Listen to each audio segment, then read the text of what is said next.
जरांगेंच्या आंदोलनाला एक दिवस मुदतवाढ तर एक दिवसाची रडक्यासारखी काय परवानगी देता? सरकार आडमुठे वागले तर मराठीही आडमुठे वागतील, जरांगेंचा इशारा.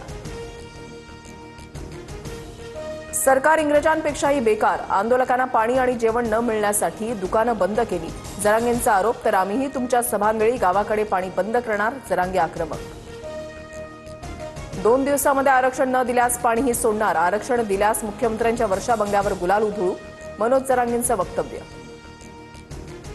उद्या मुख्यमंत्र्यांसह उपमुख्यमंत्र्यांना भेटणार, मराठा आरक्षणावर लवकर तोडगा काढण्याची मागणी करणार, जरांगेंच्या भेटीनंतर सुरेश धस यांची प्रतिक्रिया.